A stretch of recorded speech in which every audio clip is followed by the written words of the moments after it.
ikiye kugira ngo dusangire ijambo ry'Imana ni iby'igiciro kandi ijambo ry'Imana ni ubuzima. Ijambo ry'Imana ni ifunguro ridutunga iminsi yose, bityo dukwiriye gusangira ijambo ry'Imana kugira ngo turusheho kugira ubugingo buzima bwo mu mwuka, kuko uko umubiri ukenera kurya n'ubugingo nabwo bukenera kurya kugira ngo buhembuke. Niyo mpamvu muri iki gitondo tugiye kuganira ku ijambo ry'Imana. Yewe tuganira uyu munsi, nitwa Pastor Nakure Brandine, nkaba ndi umukozi w'Imana mu itorero rya Faith Builders Ministry.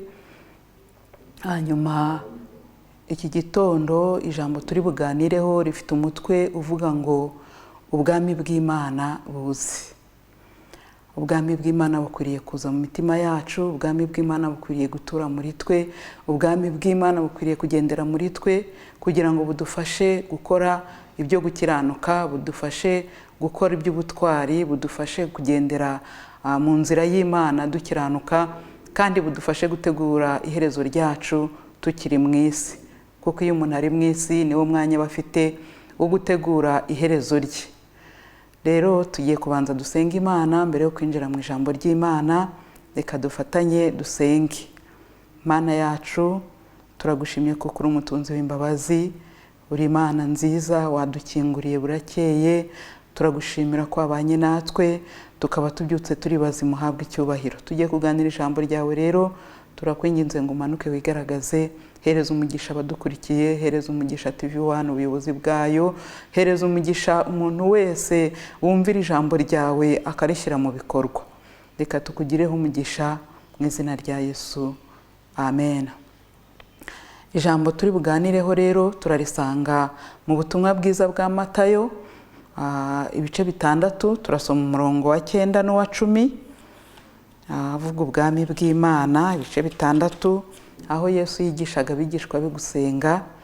Ku murongo wa 9 haravuga ngo, nuko musenge mutya muti: Data wa twese uri mu ijuru, izina ryawe ryubahwe, ubwami bwawe buze, ibyo ushaka bibeho mu isi. Turarekeraho. Ijambo riratubwiye ngo ubwami bwawe buze, icyubahiro kibe icy'Imana. Aya magambo Yesu yayabwiye abigishwa be mu gihe yari ari mu murimo, arimo abatoza uburyo ki bakwiriye kuzakora umurimo, uburyo ki bakwiriye gusenga, kuko iyo dusenga tuba tuvuye mu isi isanzwe y'umubiri ifatika, tugiye mu yindi si cyangwa se y'umwuka, aho tuvugana n'Imana, aho dusaba Imana ikaduha kuri bimwe bidafatika ndetse no kubifatika. Rero Yesu yigisha abigishwa be gusenga kuko yari azi neza ko ari uburyo buzabafasha akiri kumwe nabo n'igihe azaba atakiri kumwe nabo. Ndagira ngo twibukiranye ko Yesu akiri mu isi yasenze ndetse cyane, yemwe kurusha nuko natwe dusenga n'uyu munsi. Rero nubwo yari afite ikimero cy'ubumana, gusenga bwari uburyo bwamuhuzaga n'Imana iri mu ijuru. Bigaragara ko yari umuntu, igihe cyo gusenga iyo yabaga akeneye imbaraga, iyo yabaga akeneye kwegera Imana yarasengaga. Ariko noneho mu kwigisha abigishwa be gusenga, kandi nk'uko natwe dukwiriye kubigiraho mu buryo bwo gusenga, dukwiriye gusenga tukamenya n'uburyo dusenga n'uburyo dusaba. Ntabwo Yesu yaje mu isi ngo agende ari we ufite ubukire bwa mbere mu isi, ntabwo ari we wari ufite umugore mwiza mu isi, ntabwo ari we wari ufite ibintu bigezweho cyangwa se ngo yishimishe. Ahubwo Yesu iyo yajyaga gusenga, ntabwo yajyaga gusenga kugira ngo Imana imuhe inzu, oya.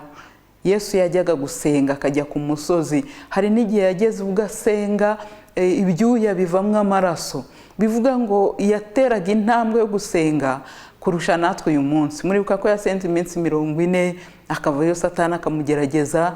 Yari ari mu isi rero afite umubiri, asenga kugira ngo avugane n'Imana, byamusabaga gusenga. Arangije rero yigisha abigishwa be gusenga nk'imwe mu ntwaro ikomeye yagombaga kubafasha kugira ngo bazabashe guhangana n'ubuzima bwo mu isi, bazabashe gutegura urugendo rwabo n'iherezo ryarwo. Niyo mpamvu natwe dukwiriye kumwigiraho rero, tukiga gusenga mu by'ukuri no mu mwuka. Iri jambo rero ritubwiye buryo ki yabigishije. Arababwira ngo nimusenga mujye mubwira Imana ngo ntihabwe icyubahiro, izina ry'Imana ryubahwe. Ndagira rero ngo dusobanukirwe neza iyo dusenga umwanya tuba turimo aba ari umwanya w'agaciro, aba ari umwanya ukomeye. Ndagira ngo twumve neza iyo avuze ngo ubwami bwawe buze, iyo dusenga tukabivuga tuba dushatse kuvuga iki. Mu bigaragara ubwami bw'Imana mu bihe bya mbere, muri ibi bihe by'aba Herode, babanje kujya babyitiranya bakibaza ko ubwami bw'Imana ahari ari kimwe n'ubwami bwo mu isi. Kuko igihe umwami Yesu yavutse, Herode abanyabwenge bamunyuzeho yumvise, yarababaje se bimeze bite mu gihe bati tugiye kuramya umwami wavutse, se ntiwaturangira aho aherereye? Yumva akutse umutima, aribaza none hari undi mwami wavutse muri iki gihugu utari nge? Ese ubwo bwami bwadutse kandi ni bwami ki bugiye kunsimbura? Agira ubwoba cyane, ahagarika umutima, bituma ashaka ibishoboka byose byatuma uwo mwami aho yavukiye, aho ari, n'impamvu zatumye avuka atabizi, kugira ngo atangira kuvuga ko ashaka kumuramya. Ariko mu by'ukuri ntabwo ari cyo cyamugenzaga, si cyo yashakaga, ahubwo yashakaga kugira ngo azimye ubwo bwami bwavukiye mu gihugu cye. Niyo mpamvu byageze igihe abwira abagiye kumuramya, aravuga ati namwe nimubimenya muze kumbwira ahantu ari nanjye njye kumuramya.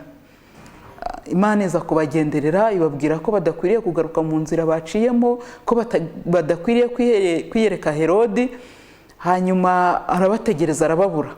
Ariko ntabwo byarangiriye aho, yakomeje ahangayitse umutima yibaza ngo uwo mwami baza kuramya akiri uruhinja.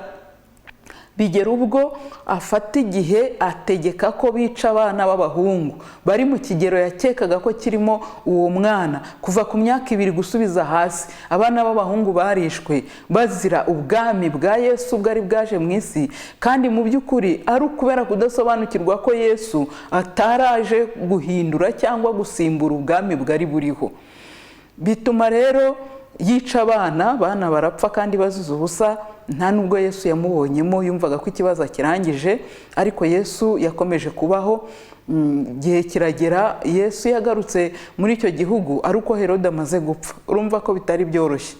Hanyuma rero akomeza kubaho, abantu bakamubona ari umuntu wavutse mu muryango woroheje, ari umuntu usanzwe, bakibaza niba koko ubwami avuga buriho, bigakomeza bibacanga, kugeza ubwo igihe bashatse kumwica, igihe cy'urubanza rwe, mu bibazo yabazwaga niba ari umwami.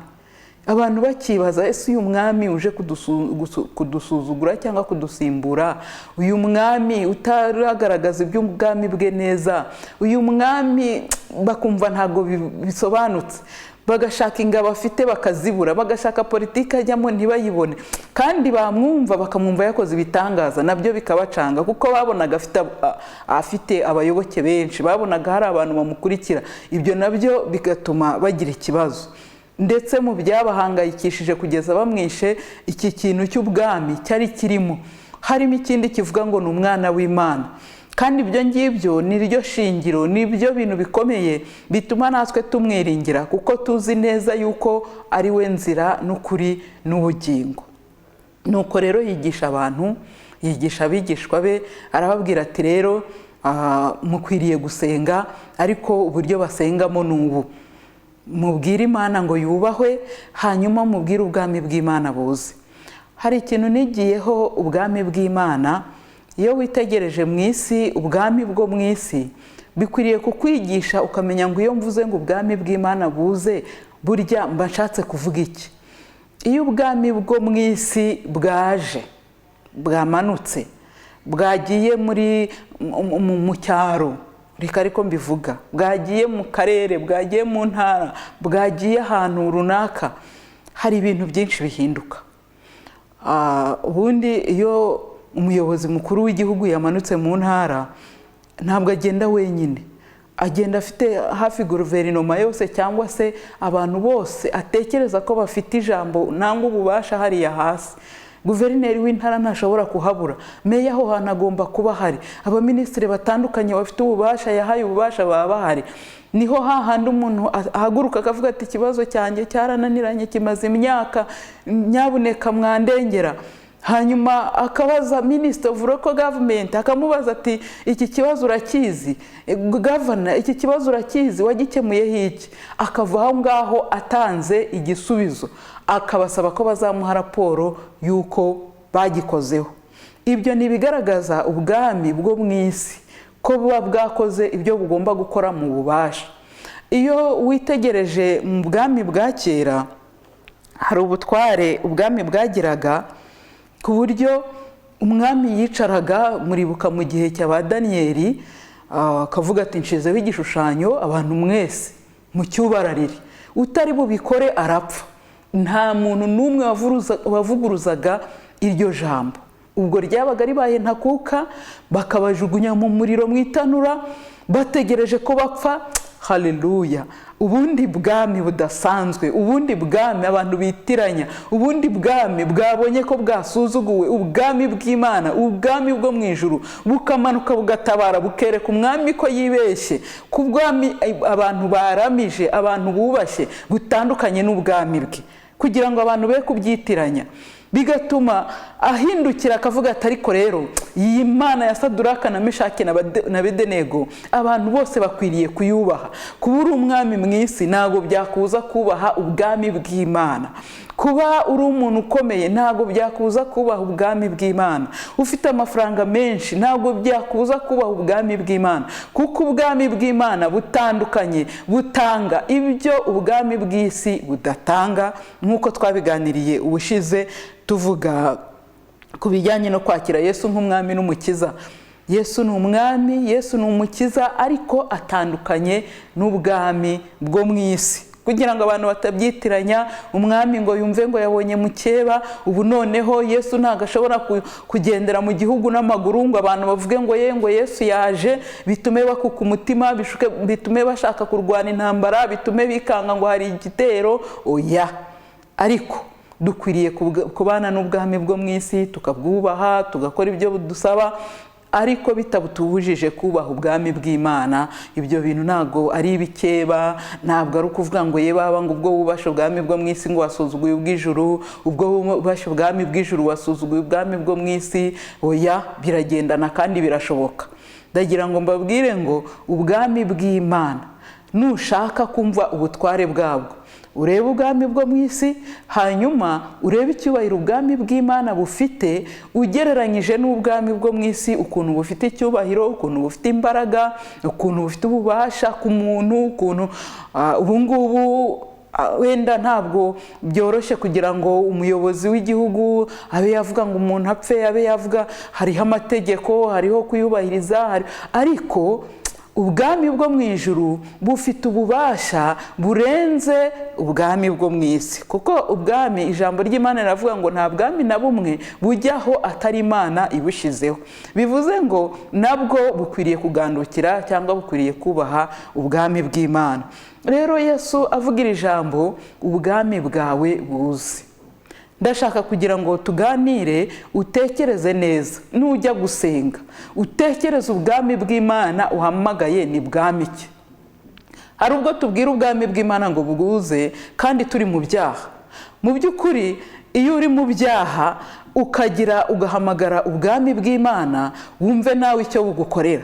Buraza bukaza kureba ukuntu uri umugome, bukaza kureba ukuntu uri umunyabyaha, bukaza kureba ukuntu urimo ubukinisha, bukaza kureba ukuntu utari mu nshingano zawe, bukibaza impamvu buhamagaye. Icyo gihe ni kwa kundi ukura umuntu mu bitotsi, kandi mu by'ukuri icyo umuhamagariye ari ubusa, uri kumusuzugura, uri kumutesha agaciro. Mu by'ukuri ubwami burahuruye, buje kureba icyabaye, busanze urimo urabukinisha, urimo urakora ibintu bitandukanye, ntabwo ari ibintu byoroshye. Ari ubwami bwo mu isi wahamagaye, bugasanga urimo uriba, bugasanga niwe wayogoje ibintu, ntabwo wabukira.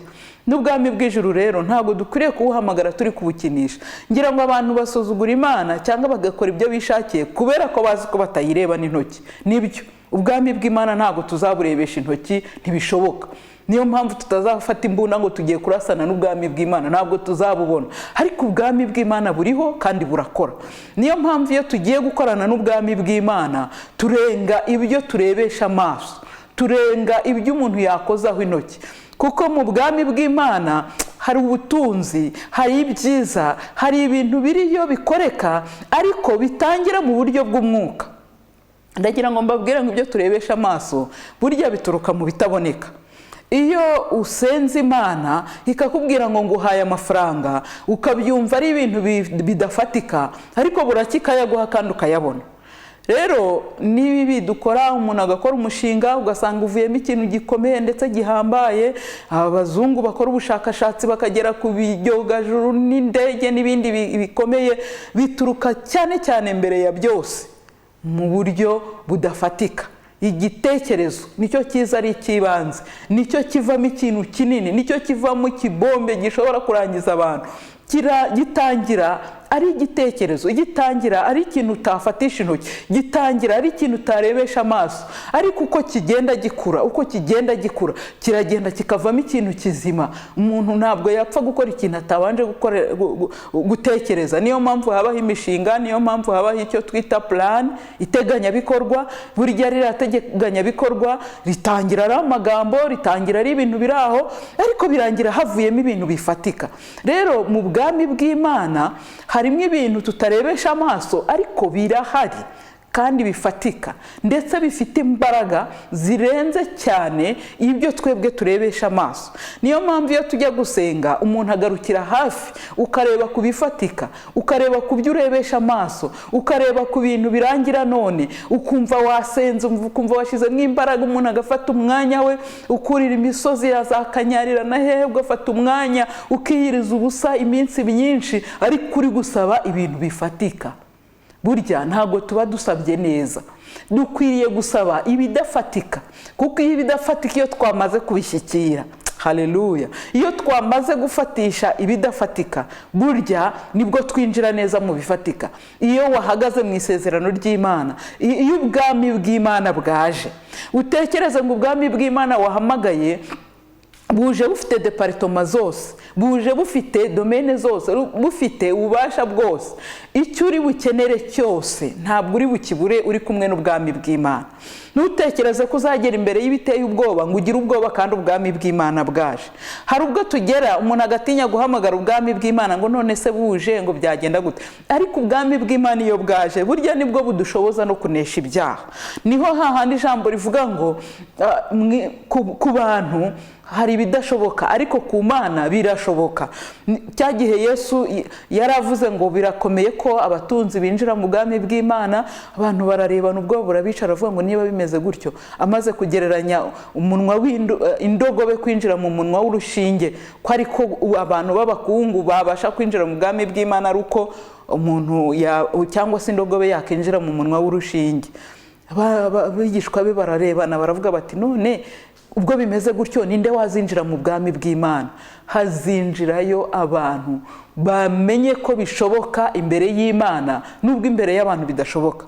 N'ahandi tuvuga ngo gukiranuka ntago byakunda, birakunda, kuko ubwami bw'Imana iyo bwaje budushoboza ibyo umwana w'umuntu atadushoboza. Bidushoboza gukora ibitarebeka, ibitaboneshwa amaso y'abantu, imbaraga abantu bahabwa zitari zo kurwana, zitari zo gukubitana, zitari izo guterura ibintu byinshi, ahubwo imbaraga zituma umuntu aca bugufi. Haleluya. Imbaraga zituma urwanya icyaha utarwanye n'amakofi kandi ukabishobora. Imbaraga zituma ubasha gutuza igihe umuntu akubwiye nabi, igihe umuntu aguhagurukiye ukamugendeshereza buke. Izo mbaraga tuzihabwa n'imbaraga zitagaragara, n'imbaraga z'Imana, n'ubwami bw'Imana. Iyo rero tuvuze ngo ubwami bw'Imana buze, iby'Imana ishaka bibeho, biradusaba kugira ngo dusobanukirwe ibyo turi kuvuga ibyo ari byo. Ntabwo ari ikibazo cy'uko wabivuga inshuro nyinshi, ahubwo ni ikibazo cyo kumenya ngo ibyo mvuze bisobanuye iki. Kuko niba dushaka ko ubwami bw'Imana buza, tukabivuga mu magambo ariko tutazi icyo tuvuze, nta mpamvu yo kugira ngo buze. Ariko iyo uzi neza icyo uvuze ni iki, ndashaka ubwami bw'Imana buze bumfashe gukemura ikibazo ntashobora kwikemurira, bunshoboze guhangana n'ikibazo numvaga ntashobora.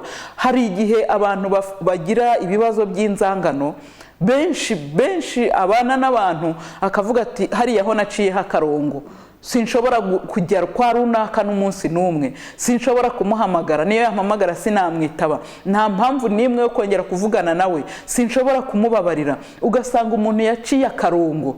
Noneho wagera muri iri sengesho, wagera kuri rya jambo rivuga ngo tubabarire ibyaha byacu nk'uko natwe tubabarira abaducumuyeho, ukavuga ngo utubabarire ibyaha byacu, ugaceceka, hanyuma ukaza gukomeza ibikomeje hepfo, ariko udashaka kwemera kuzigera ubabarira umuvandimwe wawe, inshuti yawe, umuntu wo mu muryango, umugabo wawe, umugore wawe, ukabana n'ibyo bintu. Wahamagaye ubwami bw'Imana ngo buze, ariko buraje ubweretse ko n'ubundi kubabarira byo utabyitayeho, utabikeneye. Iryo sengesho ryawe wumva rizagera hehe? Wumva rizakugeza kuki? Ahubwo rizagukururira akaga n'ingorane. Inama nakugira nuko wahamagara ubwami bw'Imana bukagushoboza, bukakuneshereza, ugashobora kurenga uwo mupaka. Wisuzume urebe, umuntu wishizemo azakubuza kujya mu ijuru. Niba dushaka kujya mu ijuru, priorite ya mbere, ibyo dushyira imbere ni ukuvuga ngo nkwiriye kubona ubugingo. Niba ushaka kubona ubugingo, wituma umuturanyi wawe, wituma umuvandimwe wawe, wituma inshuti yawe cyangwa se mugenzi wawe aba igisitaza kizatuma utagera mu ijuru kuko wananiwe kumubabarira. Ugasanga uba muri ubwo buzima, urumva rimwe hari naho tugera tukavuga ngo ntabwo bikwiriye ko yakwinjira mu mitima yacu. Umutware w'abasirikare niwe wabwiye Yesu ati ntabwo binkwiriye ko wakirirwa uzi wanjye, kuko nutegeka indwara irahita yumva arakira, kuko niko byagenze. Ariko uyu munsi Yesu ntabwo azana amaguru, Yesu ntabwo yambaye umubiri ngo uvuge ngo si ngombwa ko yirirwa yirusha. Arahari, abera hose icyarimwe, ahari kugira ngo azature muri twe. Rero niba yatubwiye ngo dusabe ngo ubwami bw'Imana buze, buhamagare buze buture muri wowe, buhamagare buze bukorere muri wowe, buhamagare buze bugushoboze, buhamagare butume ubasha kugenda ugere kure aho amaguru atagera. Kuko iyo duhamagaye Imana, iyo duhamagaye ubwami bw'Imana butugira aho tutagera. Inama zigaterana zari zigambiriye wenda kukugirira nabi kubera impamvu runaka, Satani yahagurutse arakurwanya, ariko ubwami bw'Imana iyo bwaje burakuburira, bukumenyera ngo burya hariya hirya hari ibintu bitagenda neza, iyi nzira wiyinyuramo, nyura muri iriya, kubera ko ubwami bw'Imana bubasha kugera aho umubiri utagera. Rero wikwirimita, wigira ibintu ukura mu nzira yawe cyangwa se utuma bikubuza gukomeza urugendo. Hamagara ubwami bw'Imana buze bugushoboze kugera aho utabasha kwigeza. Hari ubwo umuntu avuga ati ibi ndagerageza, burya mvuga ngo ubutunzi dushobora kubushaka tugashyiraho imbaraga, tugakora ibishoboka byose, umuntu ntaryame, agakora cyane, akagira gute, akabugeraho. Umugore ushobora kumushaka bigakunda, hari ibintu byinshi umuntu yakora akabigeraho, ariko hari ibintu bitangwa n'Imana udashobora guhabwa n'umuntu, n'umuvandimwe, n'umubyeyi. Oya, ntabwo umuntu ashaka amahoro ngo ayashakire mu isi, ngo uyashakire mu bifatika. Hari ubwo bakubwira ngo jya mu bapfumu, ugasanga urara udasinziriye, ukumva abapfumu bazaguha gusinzira, nubwo yaguha igitotsi cy'umunsi umwe, nubwo yaguha ibyo bitotsi, ariko menya ngo hirya yabyo nta bugingo buhari. Turashaka ubugingo buhoraho. Niba dushaka ubugingo buhoraho, kugira ngo uru rugendo tuzabashe kurugenda, dusenge mu izina ry'Umwami wacu nk'uko yatwigishije, tuvuge ngo ubwami bwawe buze. Arimo yigisha abantu, yarababwiye ngo ubwami bw'Imana bugereranwa. Hari ibintu byinshi yagiye atangaho ingero. Haravuga ngo ubwami bw'Imana bugereranwa n'abakobwa 10, 5 bari abapfu, abandi 5 bari abanyabwenge, bamwe bamenye uko babyitwaramo, amavuta ashize mu mperezo zabo, abandi bari biteganyirije, nuko bamwe babasha kubona amatabaza yabo yaka, umukwe aje. Ubwami bw'Imana bugereranwa n'umunyabwenge wagiye abona ahantu hahishe zahabu, abona ubutaka bwiza, umurima urimo zahabu, ngo aragenda aratwikira neza, arirukanka ajya kugurisha ibyo yari atunze kugira ngo abone wa murima. Burya imirima nk'iriya rimwe na rimwe y'abantu batabizi igura amafaranga makeya, ariko we yari azi ibanga rihishe muri buriya butaka. Ibyo ngibyo nibyo bigereranywa n'ubwami bw'Imana. Ubwami bw'Imana ni ibintu tureba kubera ko tutabibona, ukavuga ngo ariko iyo Mana muvuga mutabona, iyo Mana muvuga tutareba, iyo Mana muvuga ivuga gute, ikora gute. Kuba umuntu atayireba ntabwo bivuze ko itariho, ntabwo bivuze ko idakora, ntabwo bivuze ko idafite imbaraga, ntabwo bivuze ko idafite ububasha. Icyo nakubwira cyo, ububasha n'ubutware bw'ubwami bw'Imana biri hejuru y'ubutware bwose tuzi mu isi.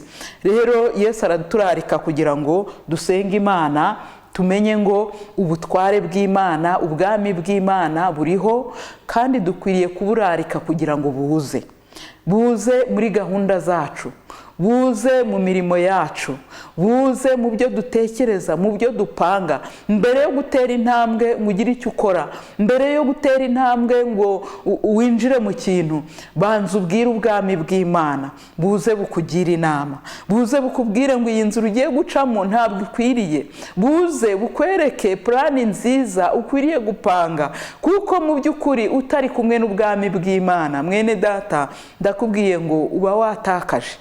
Hari ibintu byinshi utabasha kugeraho udafite ubwami bw'Imana. Ijambo ry'Imana riratubwira ngo dushake ubwami bw'Imana no gukiranuka kwayo, ibindi byose tuzabyongererwa. Ntuzashobora gukiranuka igihe cyose ubwami bw'Imana butaje ngo bubigushoboze. Rero iyo dusenga Imana, hari ukuntu abantu bajya bavuga ngo tugiye kuvuga amasengesho, tugiye gusenga, ariko ayo magambo abiri aratandukanye. Iyo dusenga Imana dukwiriye kumva neza ibyo turi gusenga ibyo ari byo. Niba ugiye kuvuga amasengesho, uravuga puru kuvuga gusa, uravuga. Ariko niba ari ugusenga, ugomba gusobanukirwa ngo ibyo ndimo mvuga ni ibiki. Ndetse ndimo ndabwira Imana ngo utubabarire ibyaha byacu, kandi uzi ko utari kwihana ngo Imana ikubabarire. Ngo nkuko natwe tubabarire baducumuye, uzi neza yuko utazababarira abagucumuyeho. Ndamuzi umuvandimwe umwe wo mu muryango yari yaragiranye ikibazo n'umugabo, uwo mugabo yarapfuye, ariko yari yarashizeho umurongo avuga ko atazamubabarira. Akajya mu misa, akajya gusenga, ariko yagera hahandi agahita hasimbuka utubabarire ibyaha byacu, akarekeraho. Ntuduterane mu bitwosha, agakomeza. Iryo jambo akajya risimbuka kuko yari azi neza ibyo arimo avuga, ariko nubwo abizi, aho hantu ko hasimbutse urumva biraza kugenda bite, biraza kurangira bite. Buriya hari ahantu hari umutego, hari bariyeri ishobora kukubuza, igomba kukubuza kugera mu bwami bw'Imana. Rero iyo ubwami bw'Imana bwaje, budushoboza burya gusimbuka n'uriya mugozi tukawuca, kubera ko icyo gihe haba hari ubushobozi. Noneho ubwami bw'Imana urabubwira uti nshoboza, mfasha. Ese ufite ubushake? Yesu arakomanga mu mutima wawe, arashaka kumukingurira ngo uze yinjire muri wowe, musangire, yinjire muri wowe, agushoboze, yinjire muri wowe, akora imirimo. Ariko we ntushaka kubyumva, ntushaka kubyakira, ntushaka kumwemerera. Nataza muri wowe, ngo uwo tudateranya hamwe arasandaza. Biravuze ngo ugomba kwemera gusangira nawe, ugomba kwemera guturana nawe, ugomba kwemera kumuha umutima wawe wose, kumuha ibyo utekereza byose, kumuha gahunda zawe zose, ibyo ukora byose. Hari ibintu twibeshaho, umuntu akibwira ngo buriya ndapanga gahunda zanjye, ndagenda njya gukora ibyaha, hanyuma nindangiza ngaruke nze no mu rusengero, burya nta kibazo. Ni byiza ko abantu batakubonye, kuko burya nta n'ushinzwe kukuragira. Utekereza ko pasiteri yakubona kuvuga ngo uranywa inzoga ukayinywera munsi y'igitanda, ugakora ibyo ushaka byose ukabikora wihishe, urajya gusambana ariko umenye ko hari uwo mwasambanye, buriya ushobora kuzagera igihe akavuga ati ariko birandenze, uzabyara umwana ariko azagaragara. Ariko ndagira ngo nkubwire ngo naho utabyara umwana, naho utanywa ngo bakubone, ariko utekereza ngo ni hehe mu isi umuntu yakwihisha Imana itamubona? Abantu bashaka ko batakubonye, yes, ntabwo bakubona, wabikora pe, ariko burya hari igihe kigera ingaruka z'icyaha ntushobora kuzibuza kukugeraho. Ntushobora kugera igihe uvuga ngo jyewe ngo urumva ngo Imana ngo ntiyambona. Oya, burya tuba twibeshya cyane, kandi Imana nta muntu uyibeshya. Niyo mpamvu Imana itubwira ngo tuyibwize ukuri nk'uko kuri mu mitima yacu. Ijambo riravuga ngo Yesu niwe nzira n'ukuri n'ubugingo, ntawe ujya kwa Data atamujyanye. Ahandi wumva ushaka kunyura ni hehe? Ubundi abantu ushaka kubeshya ni bande? Ese wumva uzabesha kugeza gihe ki? Biradukwiriye kugira ngo twemerere ubwami bw'Imana. Nshuti yanjye, nshuti y'Imana, emerera ubwami bw'Imana buze buture muri wowe, buze bukorere muri wowe, buze bukubere intango y'ubuzima bwawe. Ibindi byose ukora ubanza ubwira Imana ngo nakubanje imbere, ubwami bwawe buze. Niko Yesu yatubwiye. Ntabwo rero yabivuze ari amagambo, ntabwo yabivuze kugira ngo tuzajye dusenga turi kwirukanka dawe uri mu ijuru izina ryawe ryubahwe. Oya, ni ukugira ngo usenge uri kumva icyo uri kuvuga icyo ari cyo. Nubivuga umenye ngo burya mpamagaye Imana, burya mpamagaye ubwami, burya mpamagaye iyo mu ijuru.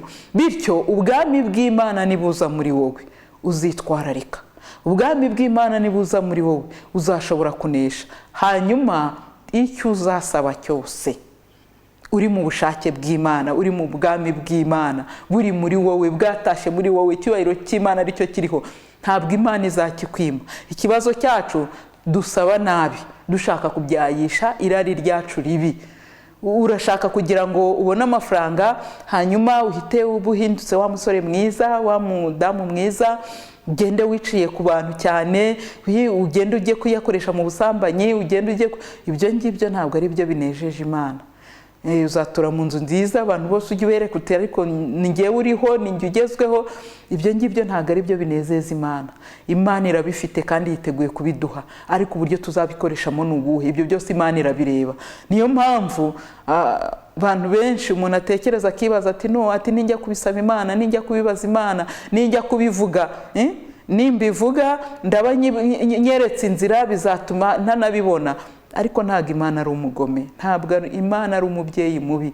Imana iratubwira ngo mbese ko muzi guha abana banyu ibyiza, ni gute njyewe nananirwa kubaha ibyiza kandi mbarusha muri babi? Twebwe turi babi, tuzi guha abana bacu ibyiza, ibyo badusabye tukabibaha, ukanga kumuha ibintu byamutura mu ngorane. Ariko noneho twebwe ntago twizeye ngo twumve ko Imana yabasha kuduha ibyiza. Kandi byiza ku Mana burya nibyo byiza bidukwiriye. Niba turi abaragwa b'ubugingo, niba turi abana b'Imana koko, niba dushaka kuzabona ijuru, dukwiriye gushaka ibyiza bituruka ku Mana, biduhesha umugisha, biduhesha ubugingo, bituma dukurikira inzira y'Imana, tugakora ibyo ishaka kugira ngo tuzabone ubugingo. Ndakurarika mwene data, ndakurarika nshuti y'Imana, kugira ngo utekereze, ese wowe urumva udakeneye ubwami bw'Imana mu rugo rwawe? Reba nawe amahoro make ufite mu rugo rwawe. Reba ukuntu abana bakunaniye, reba ukuntu wirirwa wirukanka ushaka imibereho byanze, reba ukuntu ushaka amahoro byaranze, reba ukuntu ufite ibibazo byakurenze, reba ukuntu ufite imyenda yakunaniye, reba ukuntu ufite ibyaha byakunaniye. Mbese urabona udakwiriye ubwami bw'Imana muri wowe? Urabona ubwami bw'Imana buje gutura mu rugo rwawe utabona amahoro? Urabona ubwami bw'Imana buramutse buje bugakorana nawe utagera kuri byiza kandi byinshi? Ubwami bw'Imana urabona utabukwiriye? Yewe muri kino gitondo ndifuza yuko ubwami bw'Imana buba muri njye, bugaturamo, bukagumamo. Ese wowe urabyifuza ute? Ese urumva ushaka iki? Urumva wagendana nande? Hari ibindi bintu ushaka kugendana nabyo bitari Imana. Ariko ndagira ngo nkubwire ngo byakubera byiza, byakubera amahoro uramutse ugendanye n'ubwami bw'Imana, kuko nibwo wumva ufite umutekano. Buriya Imana iyo yaje, ubwami bw'Imana bwaje muri twe budukuraho amateka mabi. Umuntu yakureba akakubonamo ubwiza bw'Imana, ntakugireho urwikekwe. Uzi ko hari umuntu ugenda mu nzira nta n'icyo akoze, polisi yamubona ikumva yamufatira ubusa ikajya no kumufunga, kubera ko iri guhita ibona ari nk'ikirara, iri guhita ibona ari nk'umuntu w'umutasi, iri guhita ibona ari umuntu udafite ibintu bizima muri we. ariko ubwiza bw'Imana iyo bukuriho nta muntu ushobora kukubona ngo gutekerezeho ibindi bintu. Ariko ikibazo dufite, turashaka kugendana n'ubwami bw'Imana.